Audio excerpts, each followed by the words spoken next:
What is up, world? What is up, world? What is up, world? You are in tune to the KnoItAllz podcast. And this week you got your normal suspects with your man. I got my player partner, my big homie, the one and only, my brother, Big G. What's popping, man? What's cracking, man? I got a lot to say on the podcast today, dog. And somebody going to get victimized. And a lot of folks ain't going to like what I say. But some stuff coming up out of my mouth about some truth that's going on down there in Columbus, Ohio. And people ain't going to like it, but I'm going to tell the truth like it is. You're going to tell it like a T.I. is. I got it. Take Boy Fresh. What time is it? What's up, man? How you doing, bro? What's up, man? I don't want Big G to be victimizing nobody, man. It ain't Freaky Friday, Big G. This the KnoItAllz. This Sunday afternoon. We go easy and smooth on Sunday afternoon, man. After what happened on Sunday? After what happened on Saturday? Nah, dog. Something gotta change. But we easy like Sunday morning over here, man. Easy like Sunday morning. Hey, man, look, before we get into it, man, we want to make sure that you guys start doing some stuff, man. Smash that like button. Make sure that you like and subscribe. Like us on Facebook. Subscribe on YouTube and Twitch so that when we go live, you'll definitely get those notifications. And you'll know that we are here. Man, we're going to get to it. We got a lot to talk about today, and I am super excited to be here with the homies talking, man. We about to get it in. But before we do that, let's do this.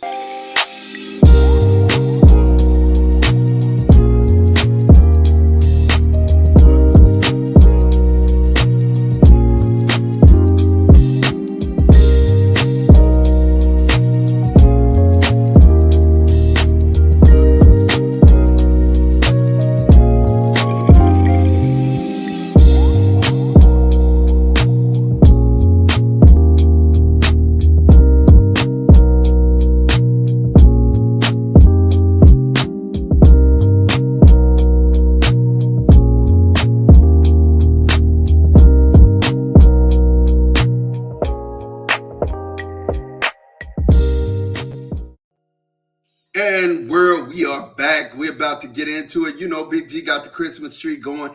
The festive Christmas moments going here at the KnoItAllz and the KnoItAllz team. First of all, I got to get to it, man. Deion Sanders lost his last 6 games. Wow. Yeah. How we feeling about this, man? Coach Prime, I think he out-kicked his coverage. I think he had a really good season. Most of us with those first 3 wins, the 3-0, we're thinking, hey, man, sky's the limit. But hey, he hit a stumbling block.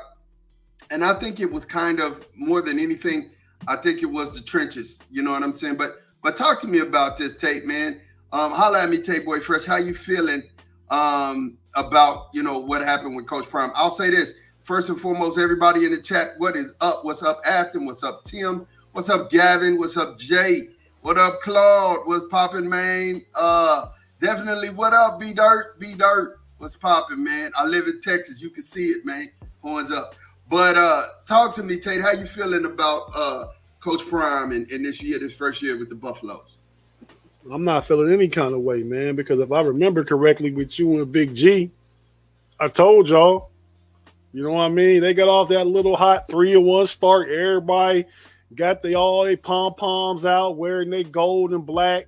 Fox Big Noon show going there every week because it's media driven. They wanted Prime to do good. I don't want Prime to do bad, but I just know Division I, Power 5 college football. And them boys weren't ready yet. Now, they're going to take another step next year. They may win 8 games next year. They ain't ready to compete to get into 12 next year for the national championship. They're not going to be there either. So don't get all ahead of yourself. Going from this year to next year, they 2 years away. Next year they'll be better than this year, and the year after that they'll be ready. So no surprise to me. Deion had a good start to his big time Division I college football coaching experience, but then reality set in, and some of us that know a little more than others knew reality was going to set in. Okay. All right. That's your Deion fandom, Ma. That Dallas Cowboy. You know, you go hard with it, but that's what it was. I mean, I expected them to win 5 or 6 games this year. I said they would win 5 or 6. Man, I think y'all boys had them win like 8 games when they was 3-1. I said 5 or 6. I know Big G made a bet on it. Oh, did show but did. But I'm also tell you one thing. If it's one thing that I should say, he should have won.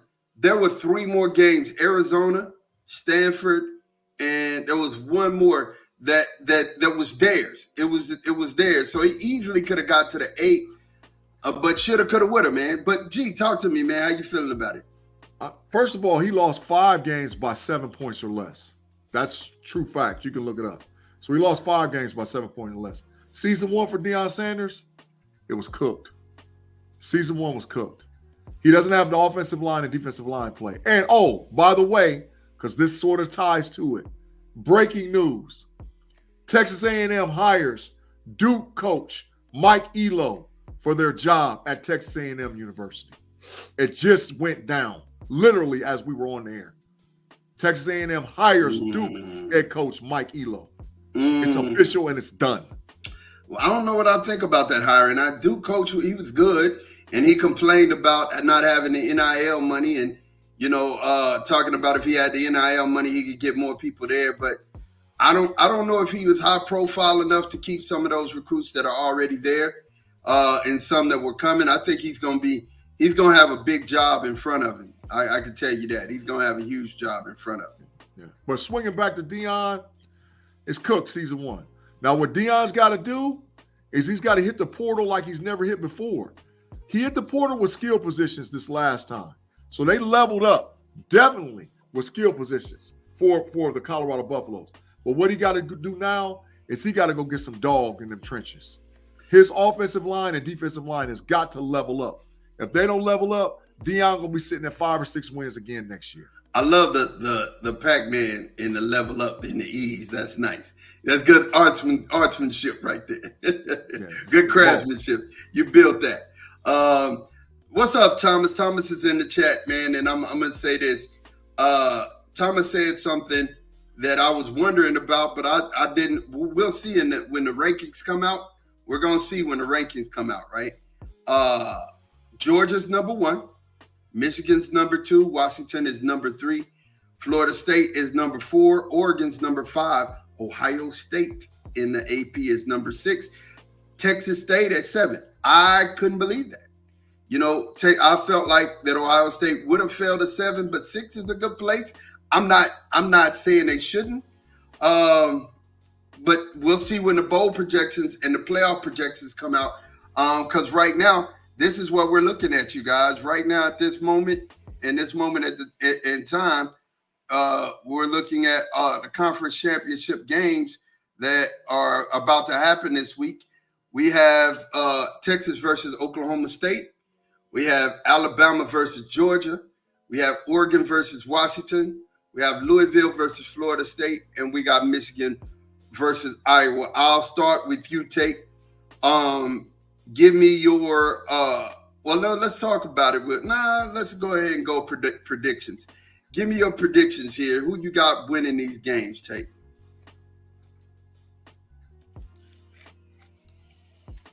You know what, Maude? Tate just committed to ultimate sin. He got fined on the KnoItAllz. He got fined. He got fined on the KnoItAllz. What y'all talking about? I wasn't even trying to say nothing. You couldn't see me trying to talk. I seen them lips bumping, dog. I seen it. You didn't, man. You still got fined because there was dead air. No dead air on KnoItAllz. Go ahead, man. That's all y'all blow all day is dead air in here. Oh my God. Hey man, I got Texas, Georgia, Washington, hopefully Louisville, because Florida State is a fraud without their quarterback. It's just a waste of space like TCU last year. And give me Michigan. All right, U of M. All right, G, who you got? I got Michigan, Louisville, Oregon, Alabama, and the upset special, Oklahoma State over Texas. All right, well, I got Texas. I got Alabama. I think Washington's going to hold serve. I got Louisville, and I got Michigan.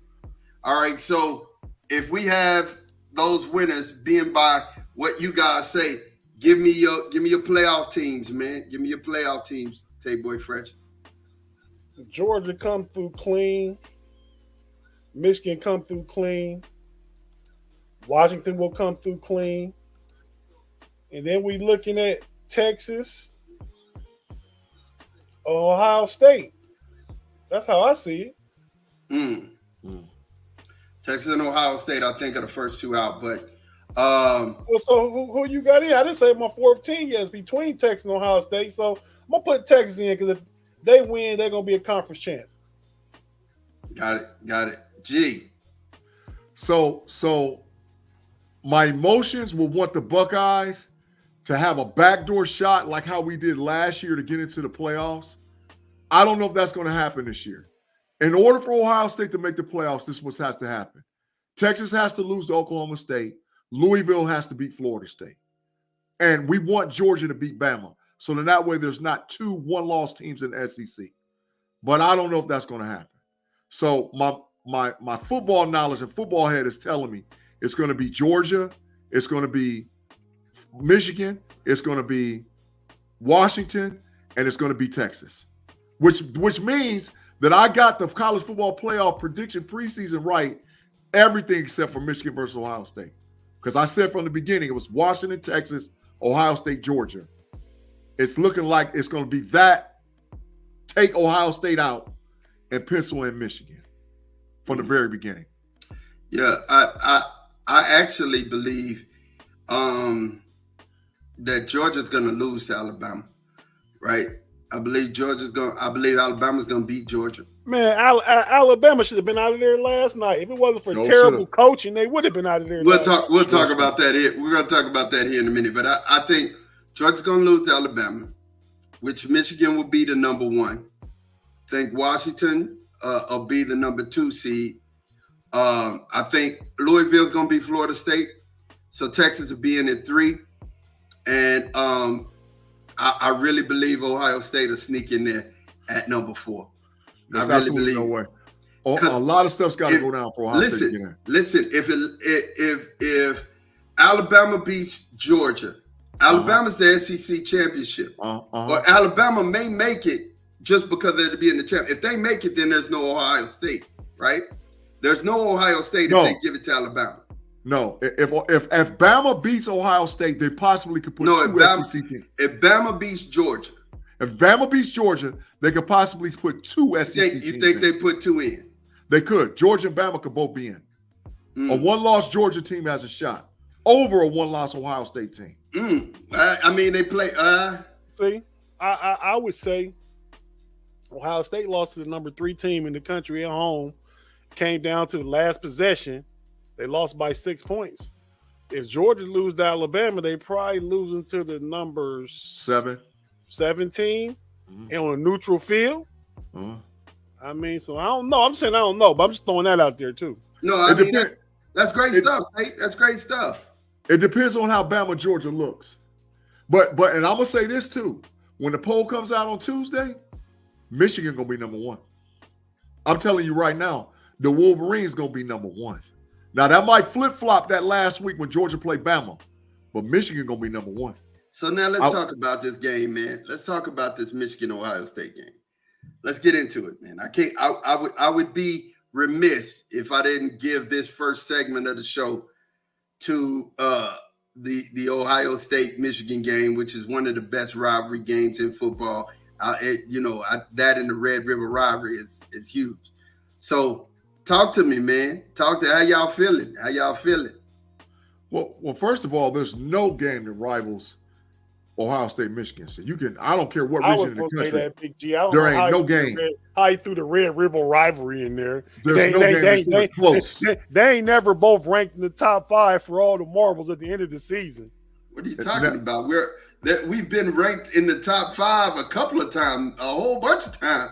2 or 3, 4 and 5. Oklahoma. Y'all Texas. couldn't have been because they played the Red River rivalry week 4 of the season. Yeah, but we're talking about ranked. at the end. We talking about at the end. Oh, well, not at the end, of course, because that's what we play it early. We ain't waiting till the end of the season. You know what I'm saying? We going for all of it in the middle. But anyway, go ahead. Which means if it meant as much as you want it to obviously be, y'all move that game to the end of the season.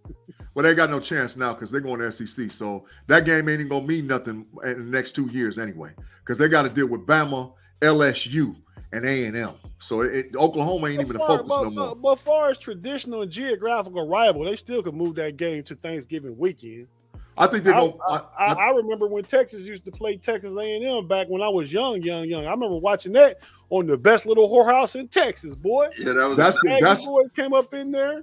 That's the new rivalry. It'll be Texas and Texas A&M. No. That rivalry is all the way back. We'll never hate A&M, my little brothers, like we hate Oklahoma. We absolutely hate the Sooners.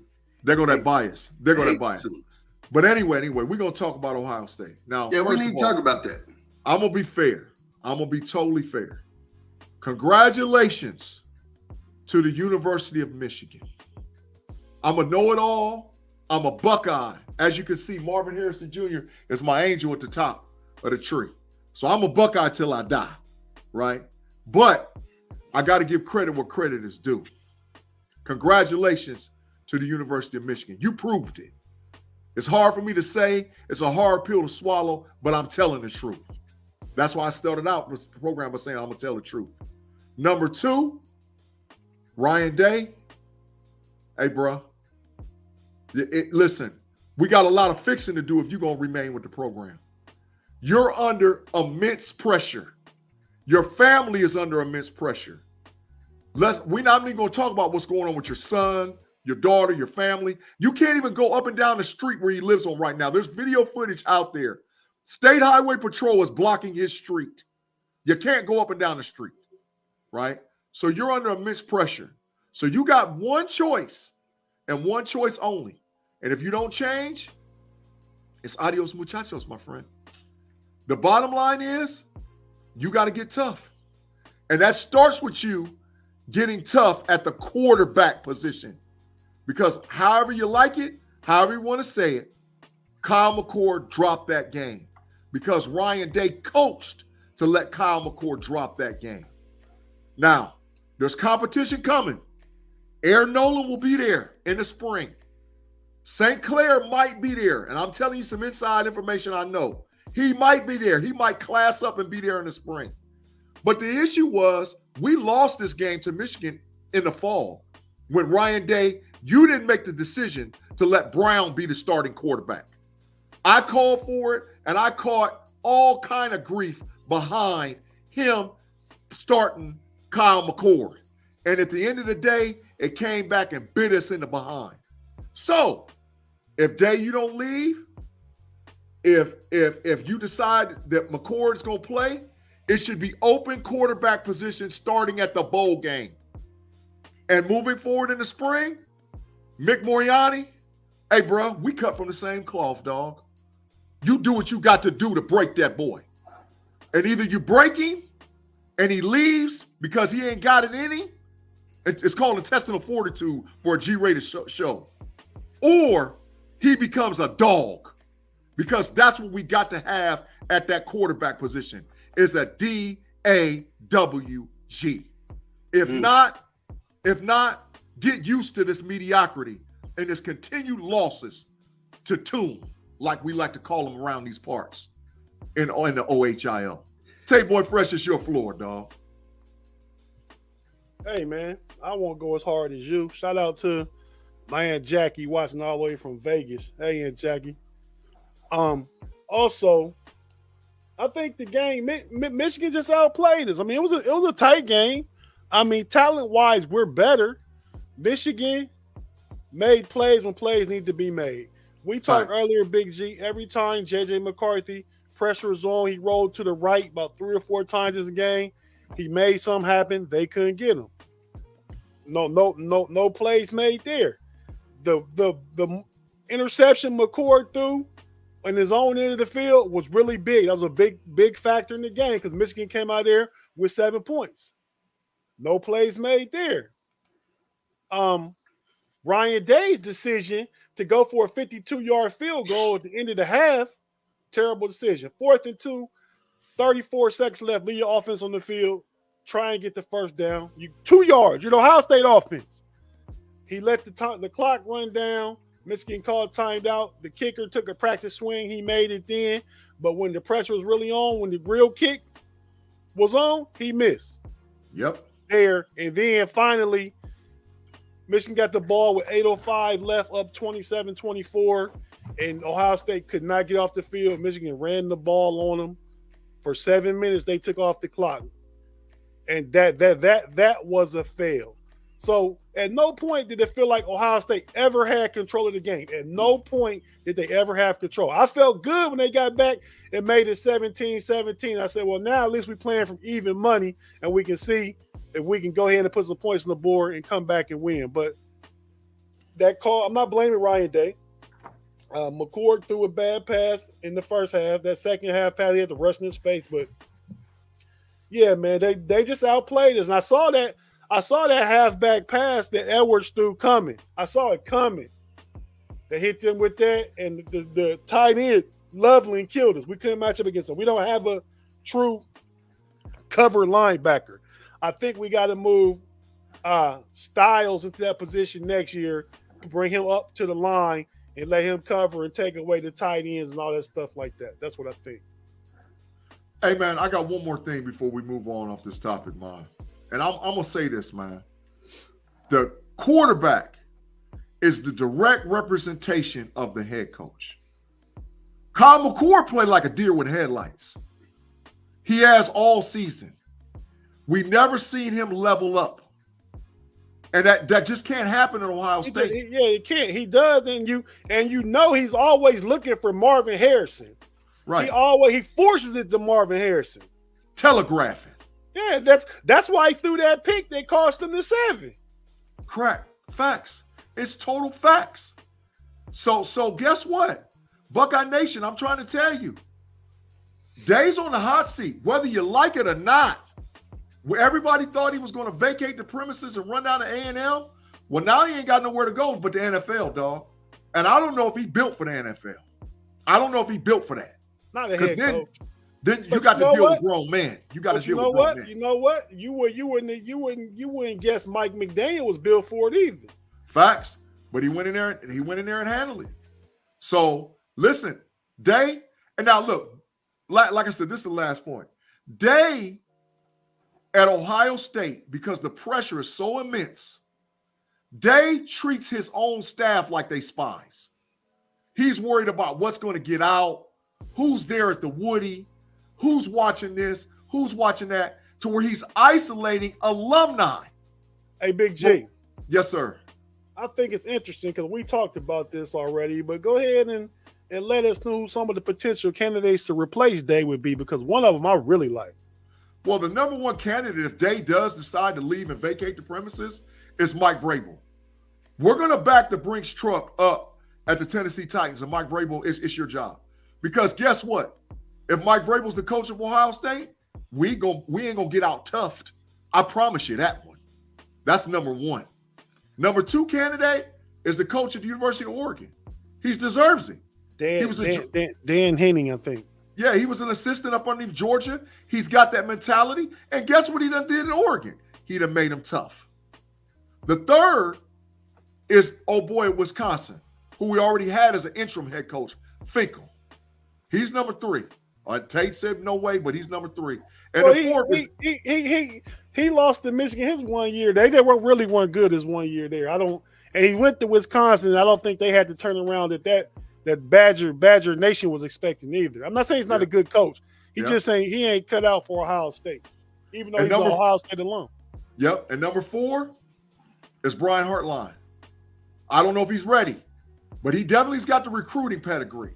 But I'm talking about being ready to be the head coach of the program. Hey, man, it ain't no possibility. Urban Meyer ain't gonna coach again? Urban, it's a wrap, dog.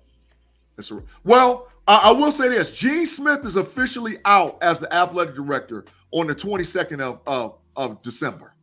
There's a new AD coming in. Is the new AD willing to take a look at bringing Meyer back? Maybe, but I doubt it. Would Urban want to come back? I think Urban would die to come back to Ohio State. Man, let him come back. I think Urban would die to come back. Urban would give 5 years of his life to come back to Ohio State. He'd take 5 off the top just to get back. Well, I don't know about that, but I think, having went through this and being able to let you guys express that, I think this is a good time for us to decompress and take a commercial break real fast. We're going to take a commercial break. As you guys know, we're on the FFSN network, so now we have to take some time out, just, pay some bills. We'll be right back here with you. Pay some rent. We'll be right back with you.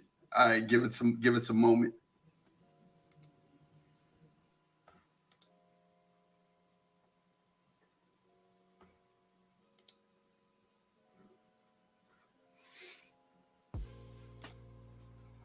And we are back here at the KnoItAllz, man. Look, we got our college football fix in.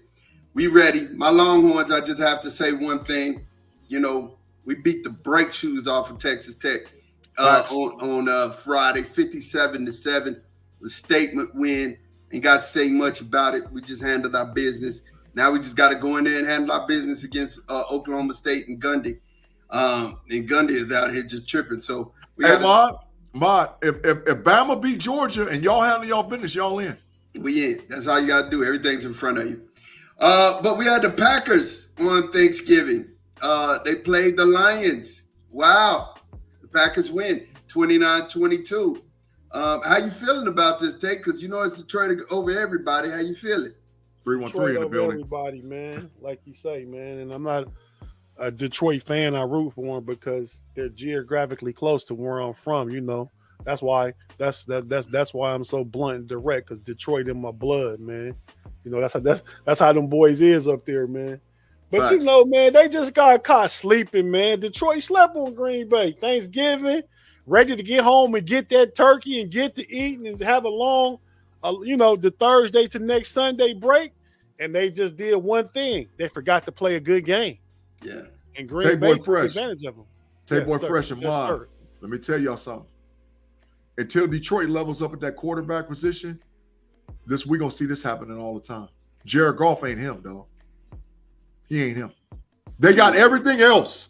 They got it. When I'm telling you they got everything else, they got everything else. They got it. I would beg to differ. I just think that what happened is exactly what Tate said. They fell asleep. They were reading their own press. You're 8-2. You read your own press. You're like, oh, we good. We can just sleepwalk in here and beat them. And it's the NFL. You know what I'm saying? Those players on the other side of the ball getting paid just like you are. And they're not just fitting to get embarrassed. If they got to be out there, they're going to come play. You know what I'm saying? That just kind of is what it is, right?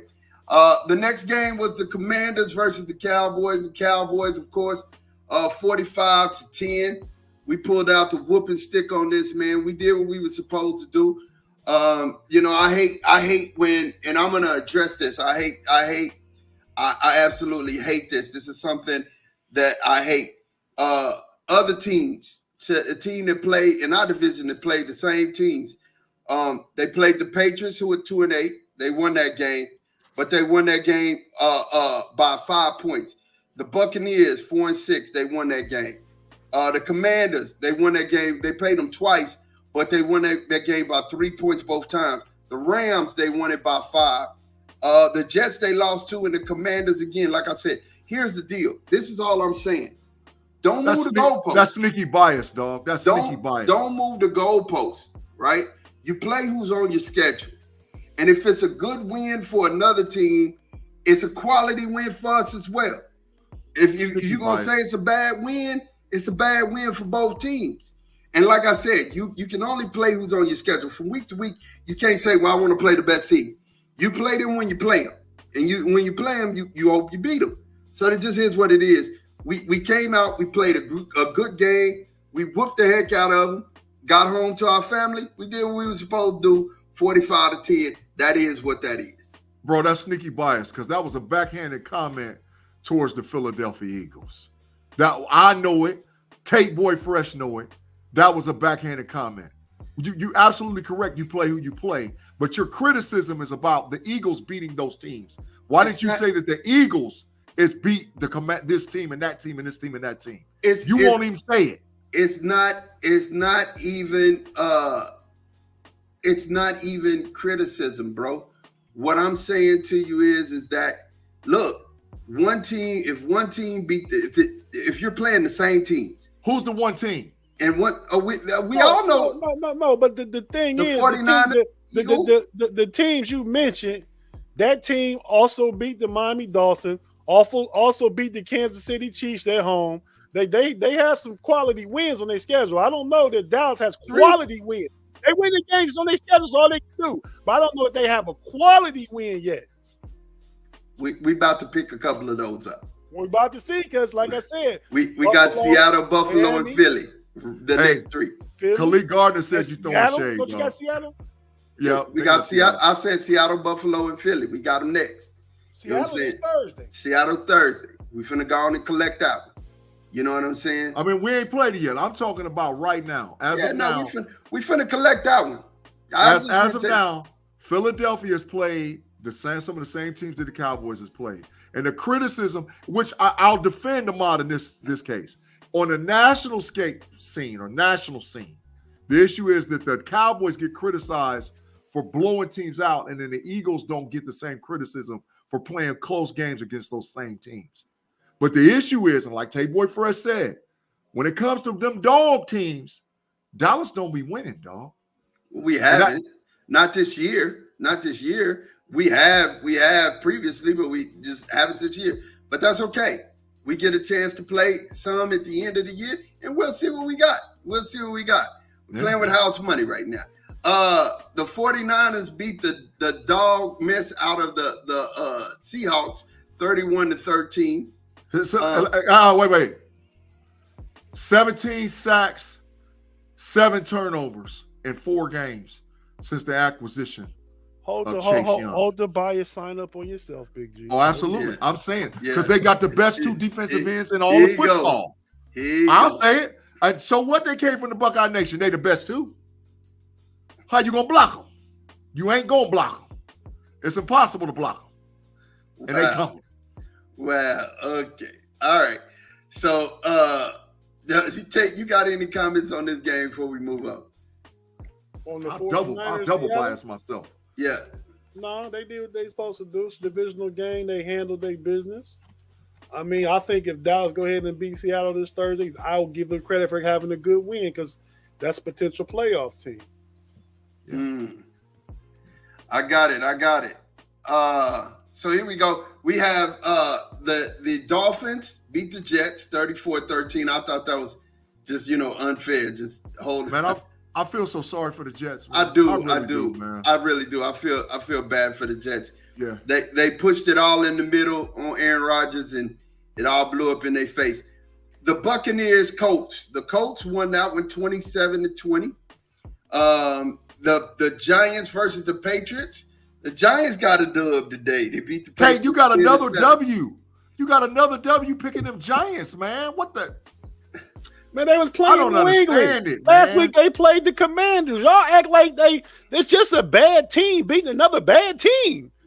I just go with the best player on the field. I told y'all, Saquon Barkley the last 2 weeks, even though he ain't done nothing, was the best player on the field. That's how I pick the games that are crappy teams. He's been balling. I'm gonna let you guys cook on this, and I'm gonna move out the way on this next game. The Steelers and the Bengals.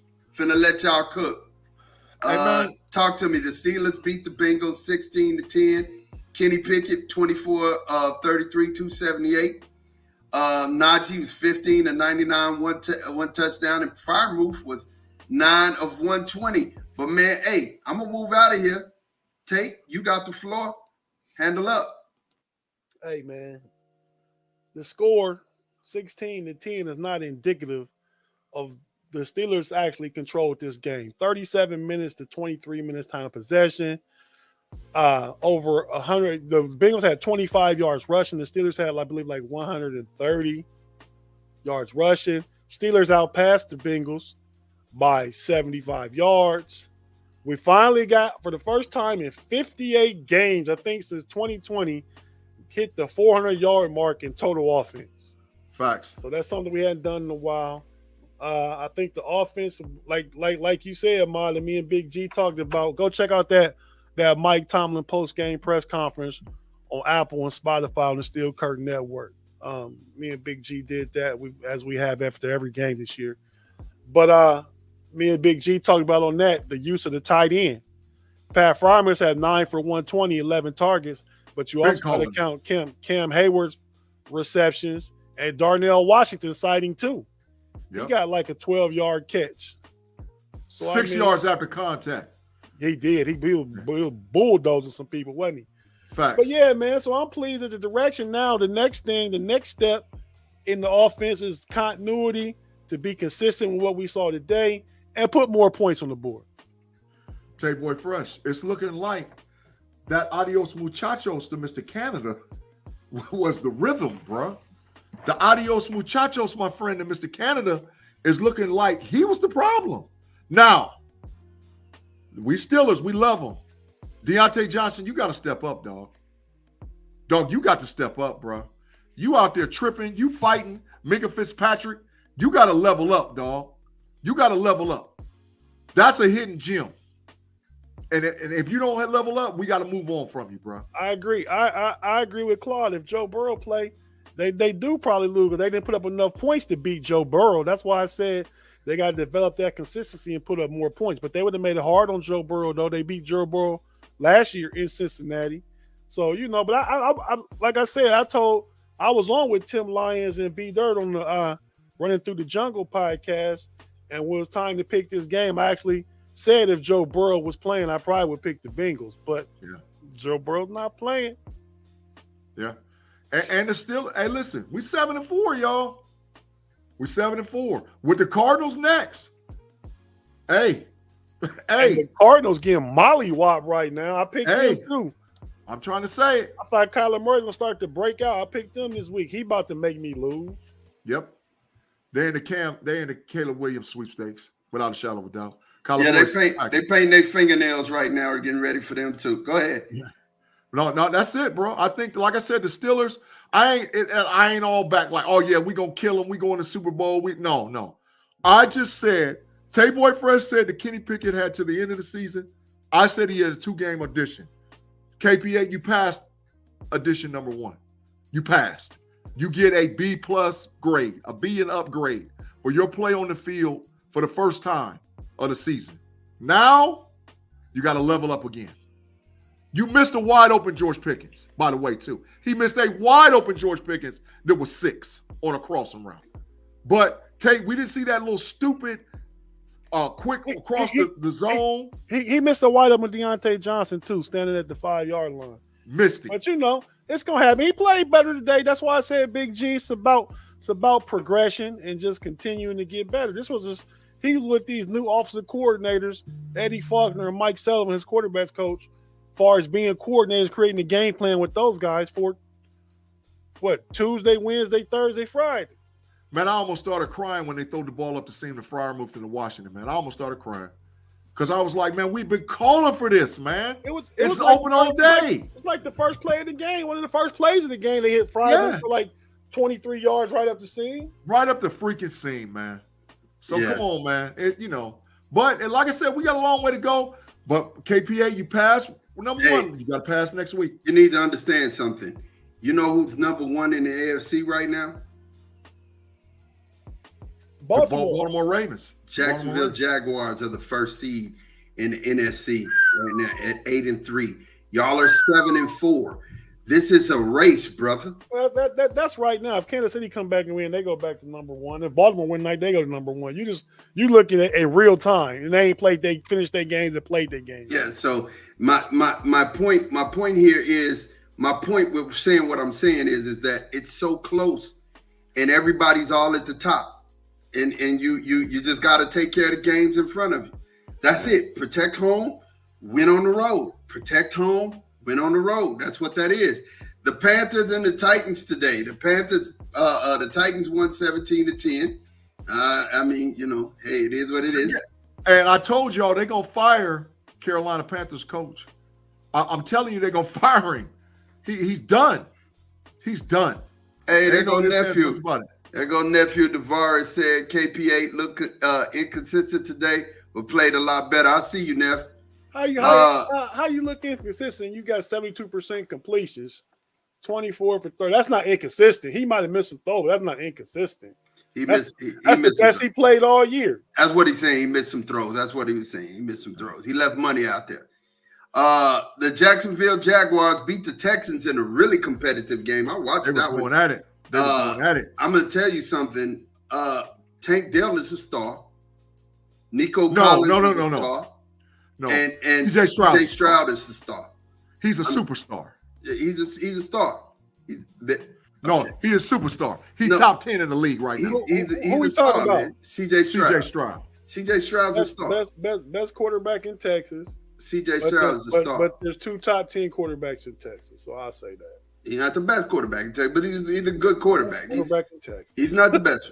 He's the best in Texas. Got to do it. Hey, in order for him to do it, he had to do it 8 years. After he's done it for 8 years, I'd say he's the best quarterback in Texas.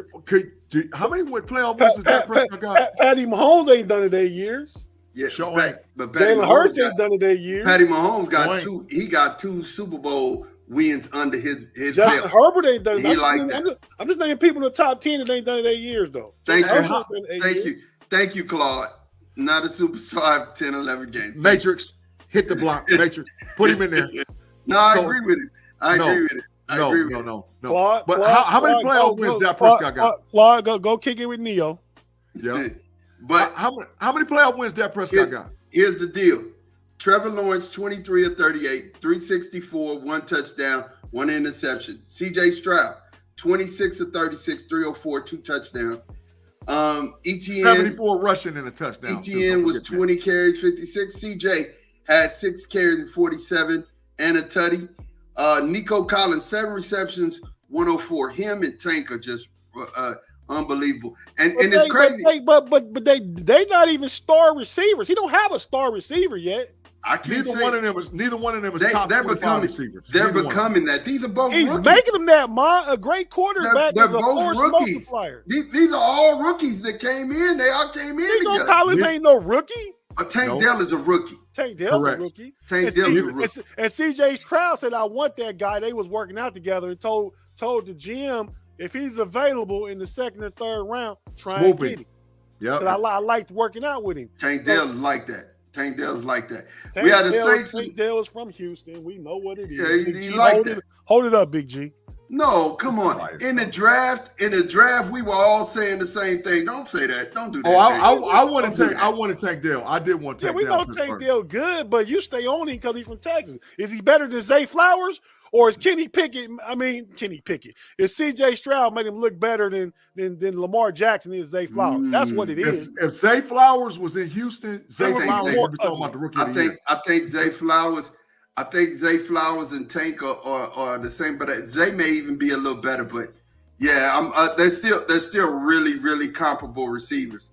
And Thomas said this is coming from the guys who said Kenny Pickett was better than Dak. Yeah, I got it. We'll see. We'll go further in the playoffs. Respectable take.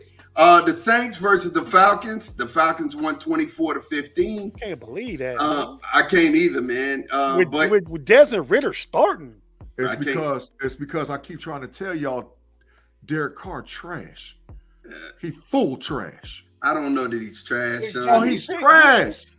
You picked New Orleans to win this division. Sure did. Did. And after I watched the first 3 weeks, I was like, Derek Carr garbage, dog.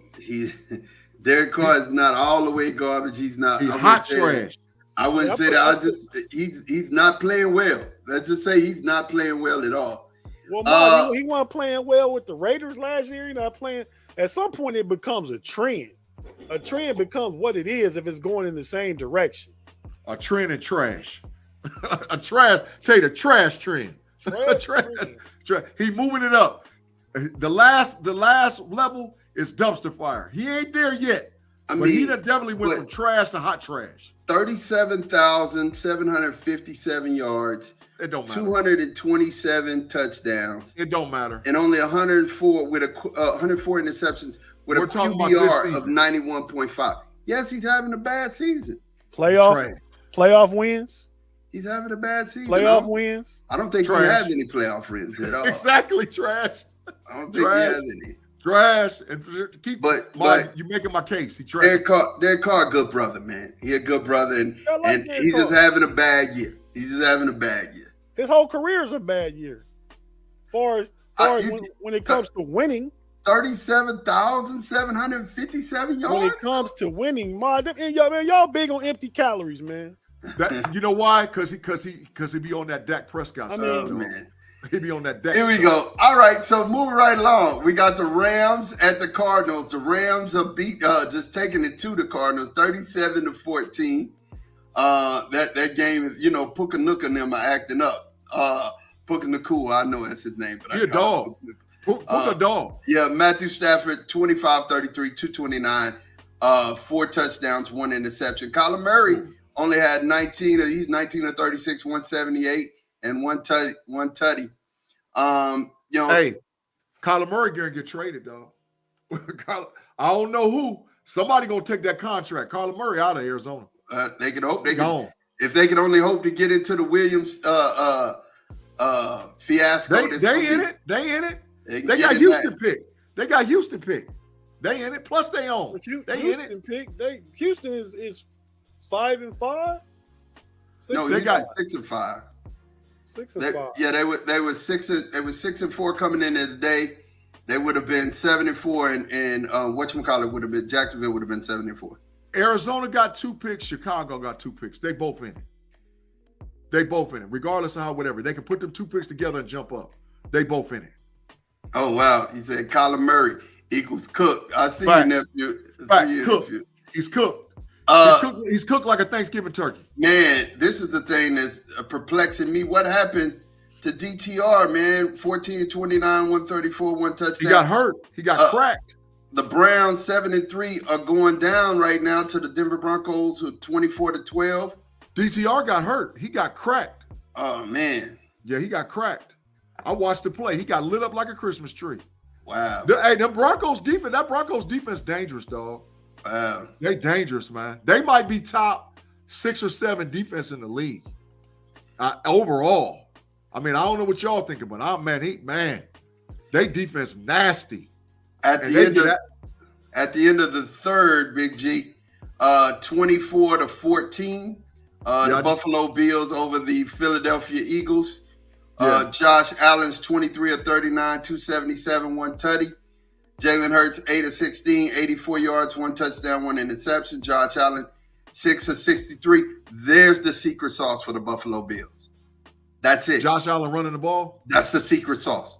Yeah. Because he got paid and they wanted to spare him as their franchise quarterback, they took the quarterback run out of the equation. And if he can't run and he has to stay in the pocket, they're cooked. Give me the sign. They're cooked.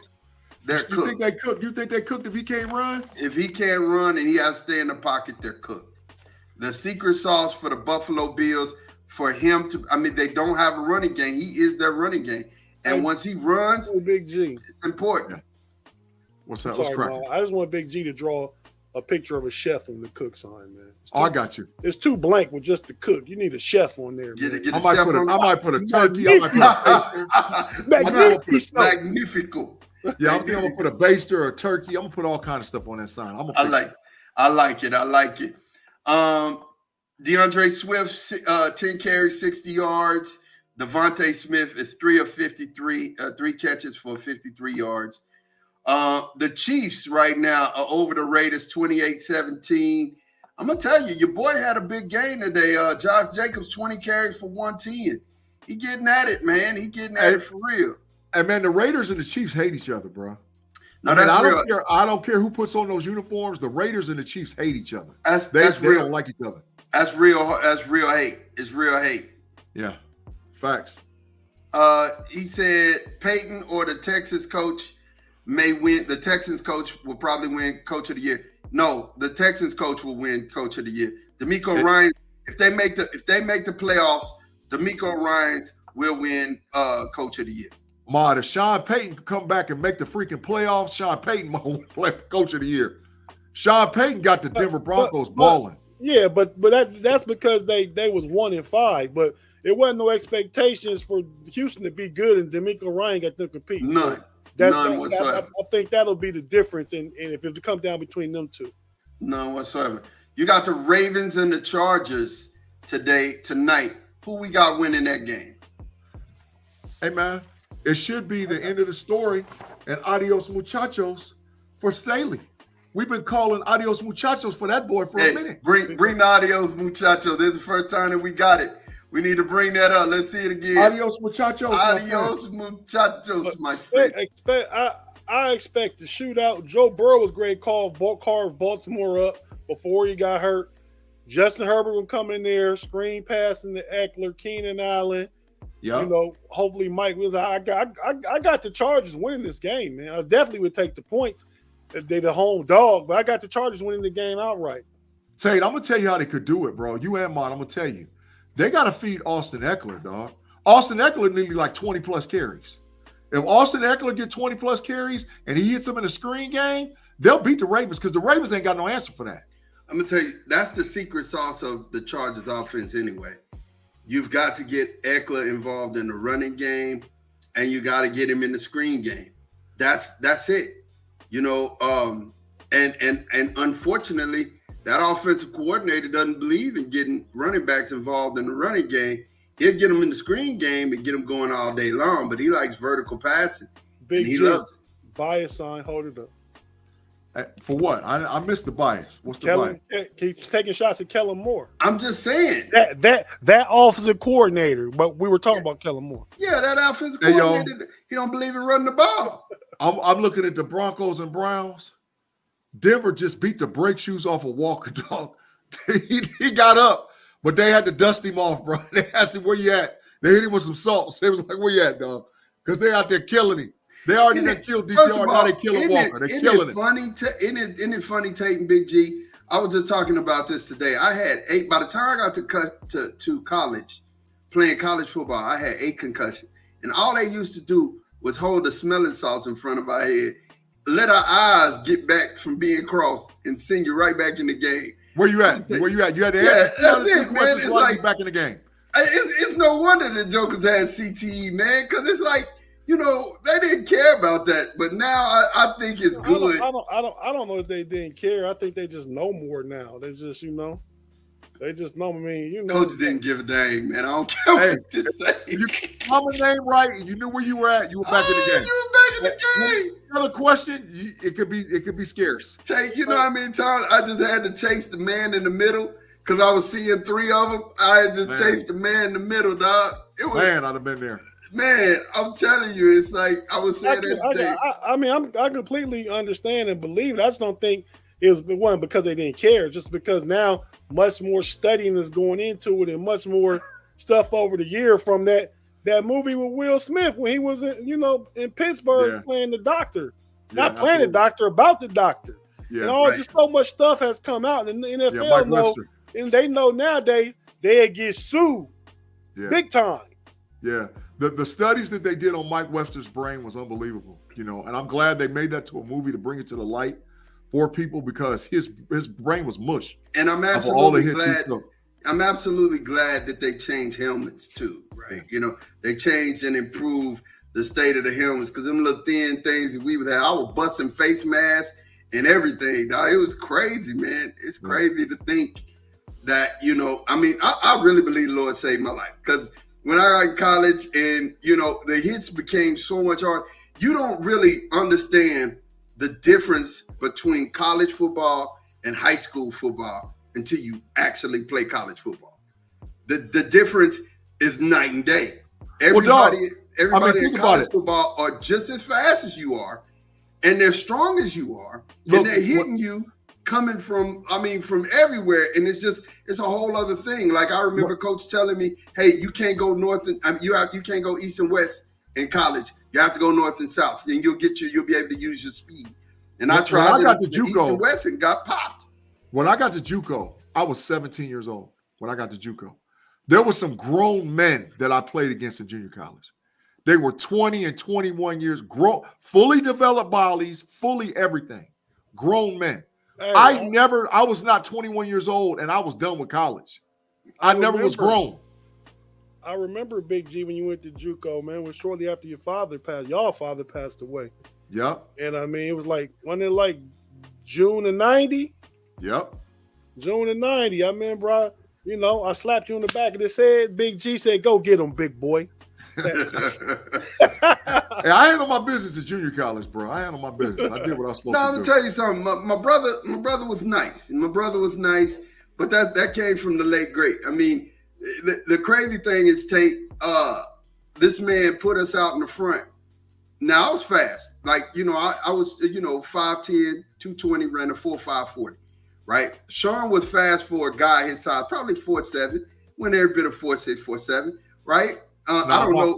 4'8", 4'9", not no Okay, 4'7". all right. Well, let's talk about. I played with him. He wasn't no 4'7". This happened. This happened in the front of our house. My daddy lined us up. It was my brother-in-law Victor Beavis, myself, my brother, and my dad. Meanwhile, my dad out here in some jean shorts and a shimmy shirt, half shirt. Some jorts. Some jorts. Not the jean shorts that we wear now, like some cutoffs. You know what I'm saying? And this brother was trying to tell me, hey, man, y'all move up. I'm going to give y'all a head start. I'm like, man, you ain't finna give me no head start. I'm like, you're a 37-year-old man. I'm finna pop you. That's finna happen. Man, I kid you not. They said, go. We took off. This man stood there for half a second, started running, beat us off. I couldn't believe it. This man was super fast. I mean, at 37 with a pot belly, was super fast. Eagles pick 6. Oh my God. Since 24-21? Hey man, I tell you, because I was there and yeah, your dad, he also was running them coaches shorts too. Must was catching on fire. That must was catching on fire. He was running so fast. Them coaches shorts. But Big G, back in high school, senior year, I'm gonna guess was about 6'1.5", probably 245, 250. No, more like 265. 265. Yeah. Okay, and Big G was an incredible athlete for his size, man. He had the strongest legs on our whole football team. When I tell people that I free squatted over 650 pounds in high school, they look at me like you lying. And I'm telling you, I did do it. I don't know what the number is. I just know you had the strongest legs and highest squat in the whole school, probably the whole city. I don't know. Yeah. He probably was out squatting grown men, but yeah, some Big G used that as a base of power as an offensive tackle, and he was athletic. Big G was athletic, man. Super athletic. You know what I mean? Super athletic. Yeah, hey, yeah. But I got to give credit, man. I mean, since we're talking about me and my college, 2 guys, man, helped me tremendously at junior college. Lamar Marshall and Andre Ramsey. I don't know if y'all watching. I don't know if y'all out there in podcast land, but man, I thank y'all because y'all helped me grow up as a man. Y'all from Lima, Ohio. Y'all was my teammates in high school. Y'all wrapped your arms around me and treated me like a brother at junior college. So Lamar Marshall and Andre Ramsey or Andre Corbin, I thank y'all, man. I appreciate y'all because y'all helped me tremendously. And with that, we want to go ahead and take our last break of the program, man. We're going to get out of here, pay some bills. We'll be right back.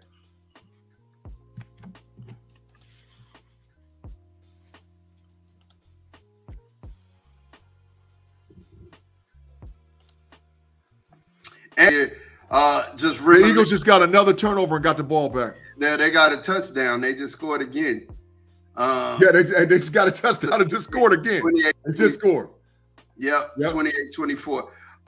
And Denver got a safety. So we got a safety. Eagles scored. 28-24 Eagles. They crowd going bananas. And Josh Allen is definitely overrated. He's good, but he's overrated. Josh Allen, ladies and gentlemen, has officially entered the cook zone. Josh Allen is entered the cook zone for the 2023-2024 NFL season.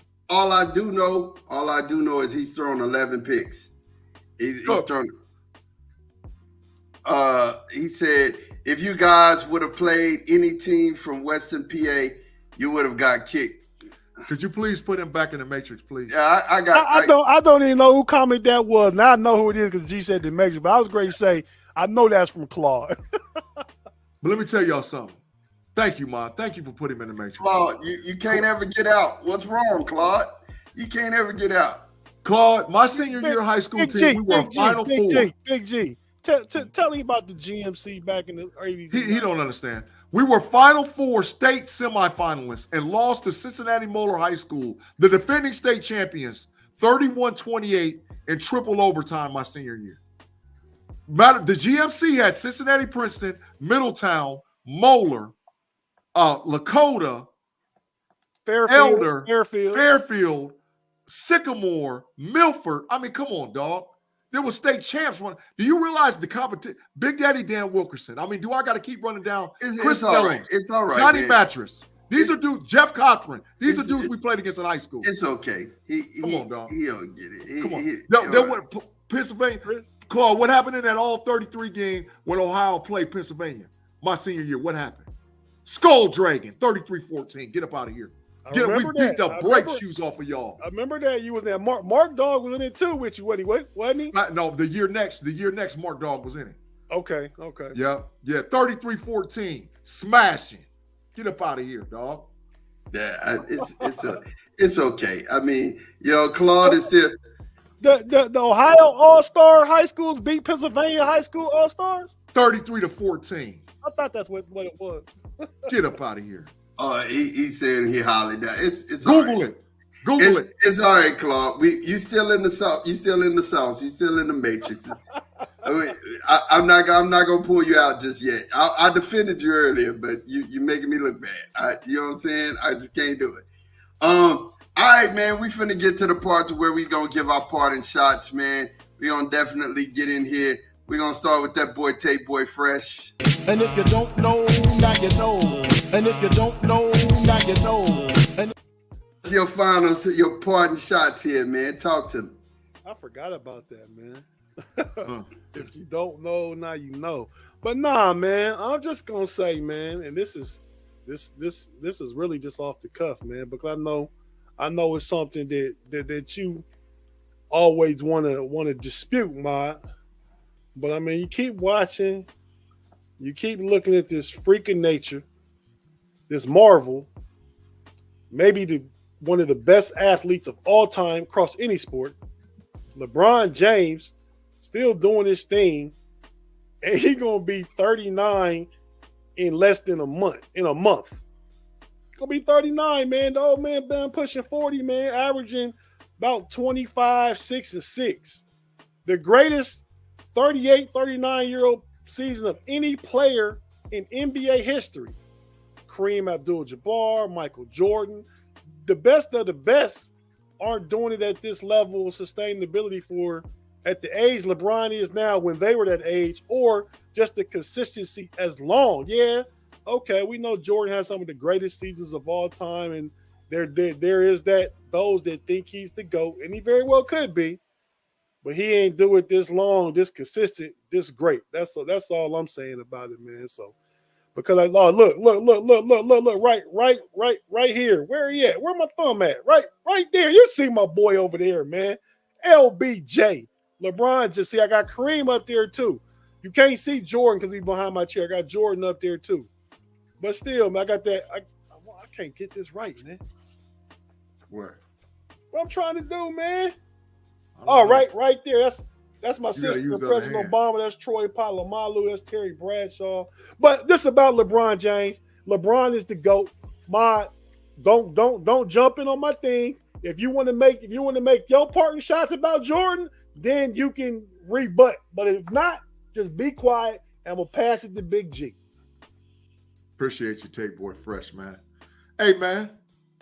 Y'all know I get out on the KnoItAllz podcast, man. I be saying Big G burners all over the place. And I got one for you because I'm going to stand on it, and it's going to get proven here in the next couple weeks. Shea over Luka, dog. Shea over Luka, dog. Shea is the truth. Shea is top 7 player in the league today. Today, he's a top 7 player in the league. Please name your top 7 right now. Joker. Giannis and Biebs, Tatum, LBJ, Steph Curry, Shea. That's my top 7. That's my top 7. Shea is a dog. Shea is a dog. And y'all gonna put some respect on Shea's name. So you left Luka out. Yep. You left KD out. Yep. KD 8. Booker 9. Then maybe we talking about Luka. Maybe. Claude, I ain't stopping nothing. You gonna Hey, Ma, for Claude, man, put Big G in the Matrix, Ma. You gonna put I got it. I'm putting Big G in the Matrix. When it come back, I gotta put Big G in the Matrix, man. Who number 1 in the West right now? I gotta put him in the Matrix. Man. You know what I'm saying? Shea a dog. Shea's a dog. You lost in the Matrix, Big G. As a matter of fact, and there's another dude that might be up in that top 10 that's coming too, and his name is Anthony Edwards. He's a dog too. He's a thoroughbred. So y'all gonna put some respect on Shea's name. The Thunder aren't number 1 though. I want to tell you that. The Timberwolves are because they won. There you go. Because Anthony Ant-Man out there, he a dog too. And the Thunder is 1 game better than Hey, I agree with Tim. I think Luka got a real shot at MVP this year too. We're gonna see after Shea put him in the blender. It's coming up. Go ahead, Mon. I'm done. I ain't gonna engage Big G in this foolery. You're gonna put some respect on Shea's name. Y'all hey, gonna Big put some G, respect. Right now, you up on me. You projected to win by 2 points in our fantasy football matchup. It might not happen, dog. Justin Fields is still out there, dog. I'll be scared of him. It might not happen, dog. Mark, why you holding your hey, I don't care what them. Listen. My son know basketball.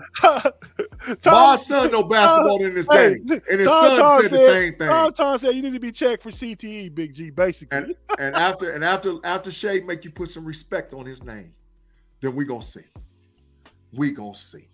Shea over Luka.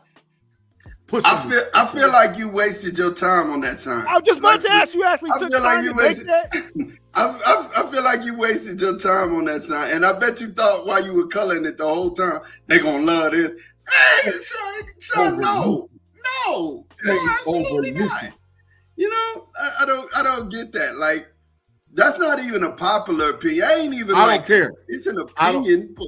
I ain't here to be popular. I'm here to state facts and tell the truth. I will say that you got a little bit, Snoopy and Dylan both agree with you. And my nephew Orion, who I talked to where yesterday. it comes from, but I don't know. I mean, Shea and Khalid. Shay's the dog, but he's not Luka though. He's not Luka. Shea over Luka. Anyway, it's sad. It's sad. But listen to the KnoItAllz every week, man, so that you can get, opinions just like this in our pardon shots. It always happens, man. I mean, we get some good, and you see that the waste paper basket is over there right up under Big G's name, because, they be fire and they trash at the same time. They're hot takes, you know what I'm saying? Really hot takes in the hundreds between me and Tate, because we keep it real. I'm just going to tell you, listen, first and foremost, I hope you guys got in a lot of family time, because that's what Thanksgiving is all about. That's what the holidays are all about, just being able to get in some family time, y'all kick it. And then there's football. We had a lot of football and being able to watch, my Longhorns get it in, be able to watch my Cowboys get it in. I'm really excited about that, man. But I do want you to know, man, I mean, really, you hear the youngsters say a lot stand on business. We stand on business. And really what that means to me, and every time I hear it, is you got to stand on truth. You got to stand on the truths that you know to be true, right? And a truth is resolute. It is sound. It is hard. It is something that is immovable. A lot of times it becomes things that you've went through in your life or things that you've went through and as you came through them, you built a portion of your life on this being true. But examine those truths. Make sure that they are true so that when you walk on them, they are sound, firm subjects to where it will hold you up and it'll hold everything around you up. Because we're coming to a time in life and we're seeing things that are happening that's going to have you questioning the things that you call truths. And if you're questioning truths, when the storm comes, your house is not going to be able to survive. It's important that you know what's true to you and you hold that truth close, near, and dear to you, so that when you're building up pillars in your life, things that are important in your life, they're supported by those truths, right? That's the first piece. The second thing is that we have to start doing something that we care about, that we're passionate about, right? The reason why we were able to put the KnoItAllz podcast together, all of you who are out there listening, the reason why this came together is because of the simple fact that these three guys that you're seeing and listening to would come together on every Sunday talking football, and we would be on the phone for literally an hour. And I had this epiphany one day. Hey, you know what? We should do a podcast. Let's go ahead and start a podcast. 130 times we've set up here and did this now. We're on our 130th episode, right? And we did it. And you know, anything that you're going to have success at, you're going to have to be consistent with, right? And the thing that I'm saying about this is it's supported by truth. And that truth is that these three guys that you see, we may fuss, we may even argue, but we're brothers, we're friends, and that's the truth. That's the truth that comes out. That's the truth that shines, and that's the truth that this is built on, right? So I'm saying, moving forward in this thing, find something you're passionate about in life, and don't just let life pass you by. Do it. Stop being scared about what everybody is talking about. Most people are not going to try anything in life, but know who you are, stand on that truth, and try something. Do something, and I promise you it'll work out right. Find a group of brothers, a band of people that believe in those same truths, and it's going to work out right, man. I mean, it's the KnoItAllz, man. We going to get it in, and we going to talk sports, and we going to act up. That's what we going to do, man. That's the truth. And I appreciate Tate. I appreciate G. I'm thankful for you both. We got an opportunity to really get it in during the holidays and laugh and talk. And I know that Tate had his family down, so he had an opportunity to laugh and talk. And G had everybody over there, so the same thing happened. But we appreciate you guys. You guys got anything before we get up out of here? I do, man, Ma. Just to piggyback off what you said, man. I mean, it's all authentic too, man. And the funny thing about it is, the way we behave here, and Big G and I are 50 years old. And Ma, you about to you knocking on that door. But the thing is, we act the exact same as we did when we was teenagers. Fact. We act the exact same. I mean, you can say grow up. We all got grown-up responsibility and grown-up lives and stuff. But our relationship amongst each other is what it always has been. And I think that's where that authenticity piece comes at. We can laugh, we can joke, we can talk sports and all that. And that part of us has never changed. I also, real quick, I forgot, was my turn, give a shout out to my brother-in-law, Dennis Mitchell, the night coach of the year, and the athlete of the year, Shakari Richard, his athlete. So shout out to Dennis and Shakari. Big shout out. Also, while we giving shout outs, let's get to it, man. Go ahead and get to it, Tate. Man, the KnoItAllz crew, man. Thanks for checking us out, supporting all of us. You got the homie Mod, myself, and Big G here on the KnoItAllz. You got Mod with the DC Pharrell and the Longhorn and Sons on the Fans First Sports Network. You know you can find me and Big G on the Steel Curtain Network with Pump Your Brakes with the homies Overtime, along with B Dirt and Pay. And you got Big G on the Level Up podcast. Me, Big G, and our little fella Relly Hall do the Cavs. That's rather Cavalier. You got B Dirt and Pay.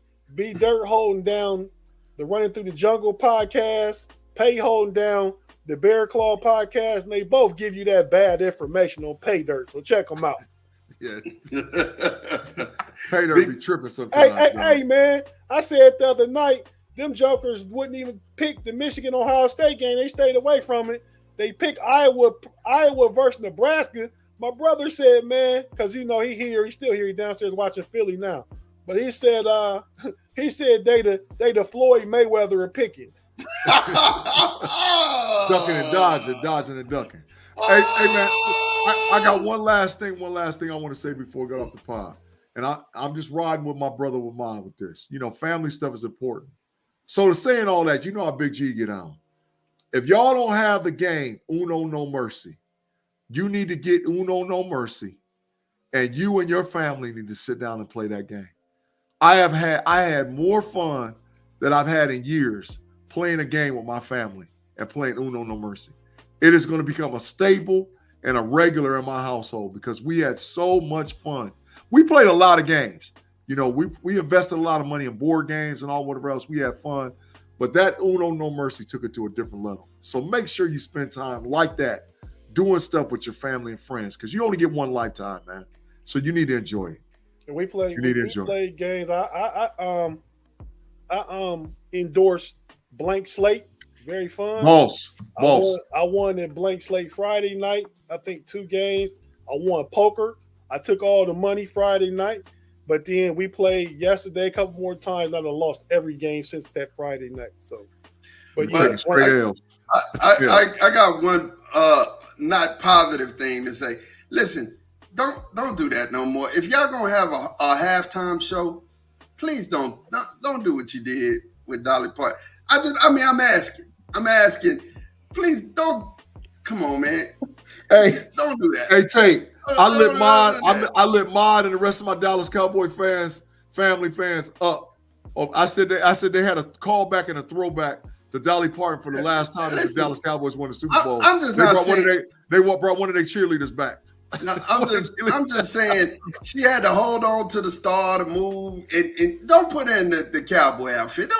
It just wasn't good. It wasn't good at all. You know what I'm saying? Hey, she just did the Tennessee Georgia game a few weeks ago too. That's fine, but she wasn't in the Tennessee cheerleading outfit. No, it wasn't Tennessee cheerleading, but she had on something small. I mean, Dolly Parton, 77 years old, man. She looked better than some of the Dallas Cowgirl cheerleaders. Man, Jerry was happy, Mod. Jerry was happy. Stop it.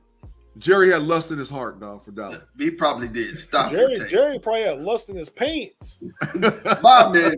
Look, we thank you guys for watching, man. We like to thank everybody for watching the Know It All podcast this week, man. Make sure that you like and subscribe. Like and subscribe. Like us on Facebook. Subscribe on YouTube and Twitch. And if you haven't hit that like button, man, make sure you do it now because it drives the algorithms. And for myself, for Big G, and for Tate, man, we are out of here. We're going to holler at y'all. Peace.